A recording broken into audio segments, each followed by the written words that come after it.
Okay, so one thing about Floyd, I think that everybody would agree to, is that he always has a plan B, and if plan B doesn't work, he'll have a plan C. He is very intelligent in the ring. Are you worried about that at all? He's adaptable. He doesn't have a plan. He goes with the flow. He doesn't watch tape. He gets ready. But I think that's a flaw because there's certain things you have to do when fighting southpaws and so forth, and you have to study the movement. But I think, he's very adaptable, yes, but he doesn't have plans, no. And the thing is, he is adaptable. If something's not working, he knows how to, he can change the pace. He's a very intelligent fighter, again. But Pacquiao can't do it. He said Pacquiao is one-dimensional. I mean, we can fight coming forward, backwards, counterpunch. We can do it all too. Perfect. Is there anything you would like your fans to know about Amir Khan or Manny Pacquiao or anything up and coming? Well, just, they're going to be sparring together because I'm going to use Amir as one of the sparring partners because of his fast hands. And, he's a little more aggressive, a lot more aggressive than Mayweather would be, of course, because Mayweather doesn't like to exchange too much. But, I'm thinking about a couple other guys, maybe Pete Peterson's brother, who's a very good boxer, and likes to lay in the ropes and roll the shoulders and so forth. I think that's the key to winning this fight is getting the right sparring partners. So I think we're on the right track, and we'll get ready. Well, Floyd was surprisingly aggressive in his last two fights against Marquez and against Hatton. So who knows? Well, he wasn't that aggressive with Hatton for the first 6 rounds, and then he sucked him in with the counterpunch. Hatton just lost sight of it and thought he could just rush in, and Floyd walked him into it. And against Marquez, Marquez, not everybody can move up in weight and bring their speed and power up with him. Marquez looked like his feet were in mud because he put too much weight on, and it just wasn't his weight division. Marquez was much better off. If he came in at 130, he would have fought a much better fight because he's obviously a much better fighter than he showed that night. But again, he was in with a very slick guy also and a very big guy, who's overweight and so forth. And if Floyd's overweight in this one, we're not going to fight. I mean, I don't give a shit about the fines and all that. Money's on everything.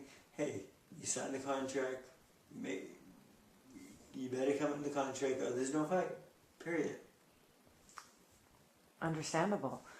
So with all of this hoopla going on, Freddie, you have so many fighters knocking on your door asking you to train them. In the news recently, Felix Sturm even tracked you down in Newcastle to ask you to please train him. He actually came to Bolton. Oh, to Bolton, excuse me, not Newcastle. Sorry, Bolton. Training camp. I told him he could have just called me, but he's very gentlemanlike, and the thing is he knows that right now Pacquiao is the priority, and he's willing to take a backseat to Manny, and then he wants to know if I can come to Germany after Pacquiao's fight and when the camp's over and so forth.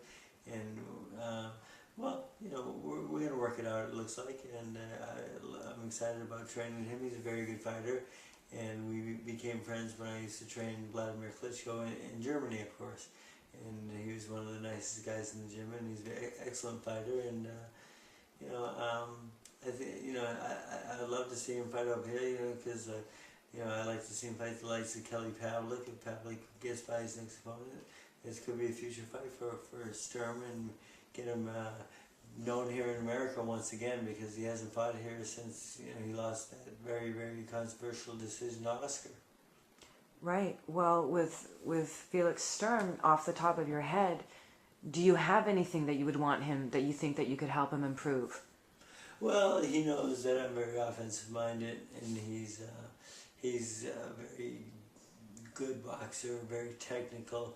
He probably needs a little more offense in his program to be more sellable and more enjoyable to watch. He's technically an excellent boxer, but a little bit too patient for me. And I'll try to bring out that fire in him. Any other boxers that we would know who are knocking on your door? Well, there's a couple right now, but my attorney is working with their attorneys, and so some good things happening. But you know, but in the gym, I'm getting 20 calls a day. You know, from retired fighters making comebacks to young amateurs coming up. Sorry I can't train you all, but I wish I could, but my plate's full, I'm sorry. Speaking of plate being full, your bags are packed once again and you are on the road. You are headed to Madison Square Garden to man the corner of Rigondeaux.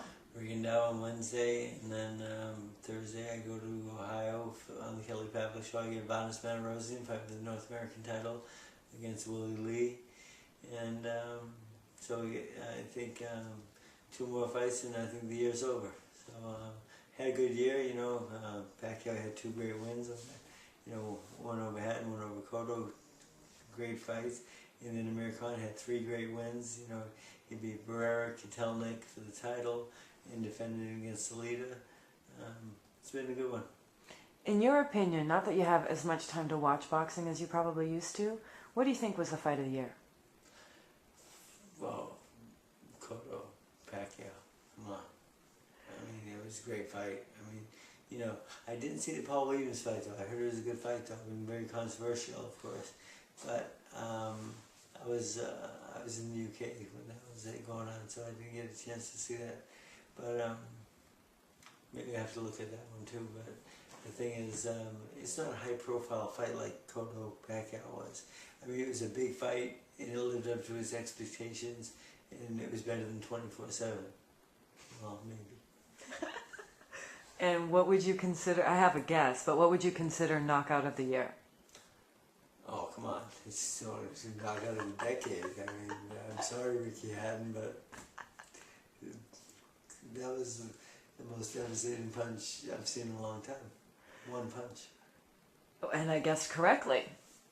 Okay, well, I guess He won best fight, best knockout, pound for pound best fighter of the world. He's going to get some good trophies this year. Well, you might be a little biased, Freddie, but you're probably not too far off, to be honest with you. I don't know about bias. You know, that knockout was devastating. The Cotto fight was great. Cotto fought very well, much better than I thought for the first 4 rounds. But it was Pacquiao's a machine, man.